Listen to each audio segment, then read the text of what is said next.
வணக்கம். நான் உங்க முத்துக்குமாரி. நம்ம சேனலை நீங்கள் இப்போ தான் ஃபர்ஸ்ட் டைம் பார்க்குறீங்க அப்படின்னா சப்ஸ்கிரைப் பண்ணிக்கோங்க. பெல் ஐக்கனை ப்ரெஸ் பண்ணிக்கோங்க. அதில் ஆல்னு ஒரு ஆப்ஷன் இருக்கும். அதையும் மறக்காமல் கொடுத்துக்கோங்க. ஸோ தட் நம்ம சேனலில் போடக்கூடிய எல்லா வீடியோஸும் உங்களுக்கு ப்ராப்பராக நோட்டிஃபை ஆகும். இந்த வீடியோவில் நம்ம என்ன பார்க்க போகிறோம் அப்படின்னா அக்டோபர் 2024க்கான மாத ராசி பலன். வருட கிரகங்களான குரு, சனி, ராகு, கேது எல்லாரும் அதே இடத்துல தான் இருக்கிறாங்க. மாதக்கோள்களான சூரியன், புதன், சுக்கிரன், செவ்வாய், சந்திரன் எல்லாருமே மாறுதல் அடைஞ்சிருக்காங்க. ஸோ இந்த மாற்றம் அப்படிங்கிறது ஒவ்வொரு ராசிக்கும் என்ன மாதிரியான வாழ்வியல் மாற்றம், உளவியல் மாற்றம், மன ரீதியான மாற்றம், பொருளாதார ரீதியான மாற்றம் அப்படிங்கிறத கொடுக்குது அப்படிங்கிறத நம்ம டீட்டெயிலாக பார்க்க போகிறோம். கண்ணியில் இருந்த சூரியன் அக்டோபர் 17ஆம் தேதி துலாமுக்கும், கண்ணியில் இருந்த புதன் அக்டோபர் 10ஆம் தேதி துலாமுக்கும், துலாமில் இருந்த சுக்கிரன் அக்டோபர் 13ஆம் தேதியிலிருந்து விருச்சிகத்துக்கும், மிதுனத்தில் இருந்த செவ்வாய் அக்டோபர் 20க்கு மேலே கடகத்துக்கும் டிரான்சிட் ஆகுறாங்க. இந்த டிரான்சிட் எந்த மாதிரியான சேஞ்சஸ் கொடுக்க போகுதுங்கிறத நம்ம இப்போ முக்கியமாக கவர் பண்ண போகிறோம். அந்த வரிசையில் நாம் இப்போ பார்க்கக்கூடிய ராசி கும்பராசி. ஜென்ம சனியில் ஆட்பட்டிருக்க ராசி கும்பராசி. முக்கால் கடல் தாண்டியாச்சு, பாதி கடல் கூட இல்லை, முக்கால் கடல் தாண்டியாச்சு. சில வாசகங்கள் உண்டு, சொந்த ராசியை சனி பாதிக்க மாட்டாருன்னு. அப்படிலாம் கிடையாது. சனியே ஒரு நீதி தேவதை, பிளானட் ஆஃப் ஜஸ்டிஸ். எல்லாருக்கும் ஒரே மாதிரியான நீதி தீர்ப்பு தான். கும்பமுமே அஃபெக்ட் ஆகுது ஜென்ம சனியினால், இல்லைன்னு சொல்ல முடியாது. ஏன்னா சனி ராசியில் போகிறது தலையில் பெரிய பாறாங்களை வச்சுட்டு உட்காந்துட்ருக்க மாதிரி தான். வெளியில் சொல்ல முடியாத பிரச்சனை இருக்கும். வெளியில் பார்த்தா நல்லா தானே இருக்கான் அப்படின்னு தான் நினைப்போம். உள்ளுக்குள்ளே நொறுங்கி போயிருக்கும். நொறுங்கினதை அத்தனை செலஃபன் டேப் ஒட்ட வச்ச மாதிரி இருக்கும் மனசு அப்படிங்கிறது. ஒன்றும் பிரச்சனை இல்லை, எல்லாம் வந்தாச்சு. இன்னொரு 6 மாதம் தான், மார்ச் 2025 வரைக்கும் தான். ஆனால் ஒன்றும் பிரச்சனை இல்லைங்க. இந்த மாதம் சூரியன், புதன், சுக்கிரனோட மாற்றங்கள்லாம் ஒரு நல்ல பலனை கொடுக்குது. சந்திரனும் பௌர்ணமி சந்திரனாக இருக்கிறது ஒரு பெரிய ப்ளஸ் பாயிண்ட்டு தான். சரி, இப்போ ஒவ்வொரு செக்டாருக்கும் இந்த கும்பராசிக்கு எப்படி இருக்குது அப்படிங்கிறத பார்த்துடலாம். 6ஆம் அதிபதியான சந்திரன் அக்டோபர் 17ஆம் தேதியிலேருந்து பௌர்ணமி அமைப்பில் வராரு. அப்போது முதல் 2 வாரம் பிஸ்னஸ் கொஞ்சம் டல் அடிக்கும். கடைசி 2 வாரத்தில் பிக்கப் ஆயிரும். அப்போ அதை நினச்சி ரொம்ப கஷ்டப்பட வேண்டாம், இது பண்ண வேண்டாம். அதிகமான இன்வெஸ்ட்மெண்ட்டை முதல் 2 வாரத்தில் போடாதீங்க. ஃபார் எக்ஸாம்பிள் நீங்கள் ட்ரேடிங் அதெல்லாமே செல்ஃப் எம்ப்ளாய்மெண்ட் பிஸ்னஸ்குள்ளே தான் வரும். ட்ரேடிங்கு அதிலலாம் இருக்கிறீங்கன்னா கூட முதல் 2 வாரம் மினிமல் ட்ரேடிங் பண்ணிக்கோங்க. குறைஞ்ச பணத்தை இன்வெஸ்ட் பண்ணி ட்ரேடிங் பண்ணிக்கோங்க. கடைசி 2 வாரம் நல்லா ட்ரேட் பண்ணுங்கள், நல்ல லாபம் கிடைக்கும். சரிங்க, நாங்கள் பிஸ்னஸ்லலாம் இல்லை, செல்ஃப் எம்ப்ளாய்டும் இல்லை, நாங்கள் வேலை தான் பண்ணிட்டோம், எங்களுடைய ஒர்க் அப்படிங்கிறது எப்படி இருக்கும் அப்படின்னு நீங்கள் கேட்குறீங்க அப்படின்னா 10ஆம் அதிபதியான செவ்வாய் அக்டோபர் 20க்கு மேலே தான் நீசமாகிறார். அப்போ அது வரைக்கும் எந்த பிரச்சனையும் இல்லை. அக்டோபர் 20க்கு மேலே ஒர்க் பிளேஸில் ஒரு பிரச்சனை ட்ரிகர் ஆக தான் செய்யும், ஆனால் மேனேஜபிள். என்ன ரீசன் அப்படின்னா வீடு கொடுத்த சந்திரன் பௌர்ணமி அமைப்பில் முக்கால்வாசி நாள் இருக்கிறாரு. போக அந்த செவ்வாயோடே உட்காருவார். ஆட்சி ஆகும்போதெல்லாம் எந்த பிரச்சனையும் இல்லை. அதோ ரொம்ப ரேண்டமாக நடுவில் 2-3 நாட்கள் தான் பெரிய சிக்கல்லாம் வரும். கன்சிஸ்டண்ட்டாக டெய்லி சிக்கல் இருந்துக்கிட்டே இருக்காது. ஒரு நாள் பிரச்சனையில் மாட்டுவேன், ஒரு 2 நாளில் நான் ரிலீஸ் ஆயிடுவேன். அடுத்து 4 நாள் கழித்து ஒரு ப்ராப்ளம் வரும், டேக்கிள் பண்ணுவேன். இந்த மாதிரி தான் போகும் கடைசி ஒரு வீக்கும். அப்போது ஃபார் எக்ஸாம்பிள் ஒரு வீக்கில் 7 நாள்னா அக்டோபரில் கடைசி ஒரு 10 நாள் நீங்கள் எடுத்துக்கோங்களேன். அந்த 10 நாளில் ஒரு 2-3 நாள் வேலையில் ஒரு சிக்கலில் மாட்டுறதுக்கு வாய்ப்பு இருக்குது. இப்போவே தெரிஞ்சிருச்சு. அப்போ அக்டோபர் 20க்கு மேலே எதுலேயும் சிக்காமல் எந்த அளவுக்கு கான்ஷியஸாக இருக்க முடியுமோ இருந்துக்கிறது நீங்கள் நல்லது. கணவன் மனைவியோட உறவு எப்படி இருக்கும் அப்படின்னு நீங்கள் கேட்டிங்கன்னா 7ஆம் அதிபதியான சூரியன் 9 பாக்கியஸ்தானத்தில் இருக்காங்க. அப்போ கணவனால் லாபம், மனைவியால் லாபம். உங்களுடைய அந்யோன்யம் அப்படிங்கிறத அதிகரிக்க போது உங்களுடைய பார்ட்னர், அதாவது உங்கள் கணவனோ மனைவியோ, அவங்க மூலமாக நிறைய புண்ணிய ஸ்தலத்துக்கு நீங்கள் போயிட்டு வரக்கூடிய ஒரு சான்ஸ் அப்படின்னு கிடைக்கும். ஏன்னா 9ஆம் இடம் ஸ்ட்ராங்காக இருக்கும்போது ஹஸ்பண்ட் அண்ட் ஒய்ஃப் 2 பேரும் சேர்ந்து ஏதாவது ஒரு கோயில் குளம் ட்ரிப்புன்னு ஒரு ஸ்பிரிச்சுவல் ட்ரிப் கண்டிப்பாக போவீங்க.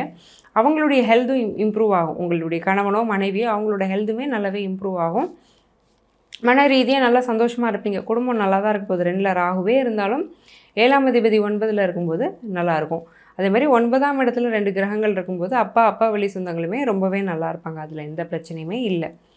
நாங்கள் அலைன்ஸ் தேடிட்டு இருக்கோம், எங்களுக்கு அமையுமானா அப்பா வழி சொந்தத்தில் பெண்ணோ மாப்பிள்ளையோ அமைகிறதுக்கான வாய்ப்பு இருக்குது. நீண்ட நாள் காதலர்களாக இருந்தீங்கன்னா கூட காதல் வெற்றி பெற, நீண்ட நாள் காதலர்களாக இருக்கணும். என்ன ரீசன் அப்படின்னா 9 அப்படிங்கிறது லாங் டேர்ம் ரிலேஷன்ஷிப்பை குறிக்கும். 5ங்கிறது ரிலேஷன்ஷிப்னாலே 5 ரொம்ப வருஷமாக தெரியும். ஸ்கூலில் காலேஜில் இப்பெல்லாம் போகிறது லாங் டேர்ம் ரிலேஷன்ஷிப். அந்த மாதிரியான ரிலேஷன்ஷிப்லலாம் இருக்கிறீங்கன்னா அது மேரேஜில் முடிகிறதுக்கான வாய்ப்பு இருக்குது. சைல்டு பர்த் எப்படி இருக்குது அப்படின்னு கேட்டிங்கன்னா 5ஆம் அதிபதி புதன் நல்லா இருக்கிறாரு. சைல்டு பர்த்தில் எந்த பிரச்சனையும் இல்லை. குழந்தை கன்சீவ் ஆவீங்க. புதுசாக கல்யாணம் ஆகிருந்தாலும் கன்சீவ் ஆகிறதுக்கான பிராப்தம் இருக்குது. ரொம்ப நாளாக ட்ரீட்மெண்ட்டில் இருக்கீங்கனாலும் இந்த மாதம் குழந்தைக்கு வாய்ப்பு இருக்குது. பிறந்த குழந்தை இருந்ததுனாலும் நல்லா படிக்கும், சுட்டிப்பாக இருக்கும், அதை பார்த்து சந்தோஷமாக இருக்கும். வளர்த்த குழந்தையாக இருந்தாலும் அதுக்கு கல்யாணம், வேலைவாய்ப்பு அப்படிங்கிறதுலாம் நல்லாயிருக்கும். அப்போ குழந்தைன்னு வந்துட்டாலே அந்த செக்டாரில் நீங்கள் சந்தோஷமாக தான் இருக்க போகிறீங்க. அதை பற்றி ஒன்றும் பிரச்சனை கிடையாது. சனியுடைய பார்வை 3ஆம் இடத்துக்கு விழுறதுனால எடுக்கக்கூடிய முயற்சிகள் அப்படிங்கிறது இழுபறியாகும். ஒரு வேலையை 10 வேலையாக செய்ய வேண்டிய ஒரு பிராப்தம் இருக்குது. பட் அந்த 10 வேலையை செஞ்ச பிறகு 11ஆவது வேலையில் சக்ஸஸ் தான். அப்போது மனசு சோர்வு மட்டும் அடைஞ்சிடாதீங்க, மனசு விட்டுறாதீங்க. கொஞ்சம் இருக்கிற நல்லதையும் கொஞ்சம் நினச்சி பாருங்கள். கும்பத்தில் என்ன பிரச்சனைனா, ஜென்மசனி இருக்கும்போது எது கெட்டதோ அதில் மட்டும் ஃபோக்கஸ் பண்ணுறப்போம். பட் நம்மளை சுற்றி நிறைய நல்லதும் நடக்கும். அந்த நல்லதில் கிடைக்கக்கூடிய உத்வேகத்தை எடுத்துகிட்டு இந்த நெகட்டிவை நோக்கி ஓடுங்க. அந்த நெகட்டிவையும் நீங்கள் வேனிஷ் பண்ணிடலாம், ஒன்றும் பிரச்சனை இல்லை. ஓகேங்க, நாங்கள் ப்ராப்பர்ட்டிலாம் வாங்கலாமா, எங்களுக்கு ப்ராப்பர்ட்டி லக்லாம் எப்படி இருக்குது அப்படின்னு நீங்கள் கேட்டிங்கன்னா, 4ஆம் இடத்துல குரு, சுக்கிரனுடைய பார்வையும் 4ஆம் இடத்துக்கு விழுது. ஒரு 1 மந்த் ஆர் 2 மந்த்ஸ்க்கு நீங்கள் தள்ளி வைக்கிறது நல்லது. பொதுவாகவே ஜென்மசனியில் இன்வெஸ்ட்மெண்ட்ஸ் அப்படிங்கிறதுல கொஞ்சம் கேர்ஃபுல்லாக இருக்கணும். அதே மாதிரி 11ஆம் இடம், 11ஆம் அதிபதி தான் குரு. அப்போ ஃப்ரெண்ட்ஷிப்பில் கேர்ஃபுல்லாக இருங்க. நண்பனை எதிரியாகக்கூடிய ஒரு சூழ்நிலை அக்டோபரில் நடக்கும். முக்கியமாக 2வது வாரம் நடக்கும். அக்டோபர் 2வது வாரம் அதுக்கான வாய்ப்பு இருக்குது. உன்னை தானே நம்பின, நீ ஏன் இப்படி பண்ணிட்டியே அப்படின்னு நீங்கள் யோசிக்கிற மாதிரி இருக்கும். அப்போது ஃப்ரெண்ட்ஷிப், ரிலேஷன்ஷிப் ரெண்டுலேயுமே ரொம்பவே கேர்ஃபுல்லாக இருக்க வேண்டியது அவசியம். பொதுவாக சரிங்க. ஓகே, நாங்கள் ஸ்டூடெண்ட்ஸ் கம்யூனிட்டி, எங்களுக்கு எஜுகேஷன் எப்படி இருக்குன்னு கேட்டிங்கன்னா ஒன்றும் பிரச்சனை இல்லை. பட் சாட்டர்ன் இருக்கிறதுனால ஒரு நெகட்டிவ் தாட், நான் ஏன் படிக்கணும், நான் படிக்கணுமா அப்படிங்கிற தாட்ஸ்லாம் வரும். பட் ஸ்டடீஸில் பிரேக் விழுற அளவுக்குலாம் இங்கே ஒன்றும் பிரச்சனை இல்லை, போகும். நீங்கள் படிக்கிற படிப்புக்கான சக்ஸஸ் அப்படிங்கிறது கிடைக்கும். பட் கான்செப்ட்ஸ் டக்குன்னு புரியாது. கொஞ்சம் மெனக்கிட்டு கொஞ்சம் டைம் ஸ்பெண்ட் பண்ணி கற்றுக்கக்கூடிய ஒரு ஸ்லோ லேர்னிங் அப்படிங்கிறது நிறையா ஸ்டூடெண்ட்ஸுக்கு வர்றதுக்கு வாய்ப்பு இருக்குது. அது ஒன்று தான். சரிங்க, எங்களுக்கு ஹெல்த் எப்படி இருக்கும், நீர் சம்மந்தப்பட்ட ஒரு சின்ன ஹெல்த் இஷ்யூஸ் வரும். அதாவது சைனசைட்டிஸ் ப்ராப்ளம், தலையில் நீர் கோர்த்துட்டு சளி பிடிச்சிக்கிட்டு அது ஒரு தொந்தரவு பண்ணுறதுக்கு வாய்ப்பு இருக்குது. யூரினரி ட்ராக்ட் இன்ஃபெக்ஷனுக்கு பாசிபிலிட்டி இருக்குது. நல்ல தண்ணி குடித்து உடம்பை ஹைட்ரேட்டடாக வச்சுக்கோங்க.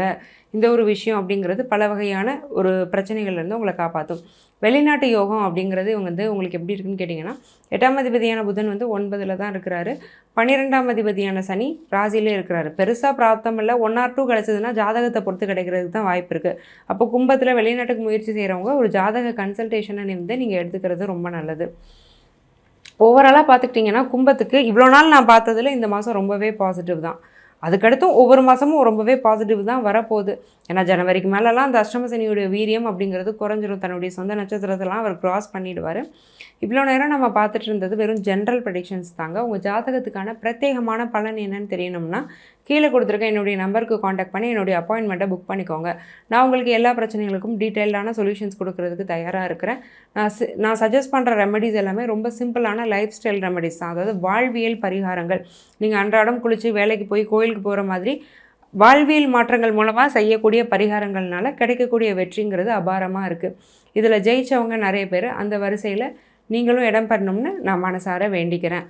ஆல் தி வெரி பெஸ்ட் கும்பம். நன்றி, வணக்கம்.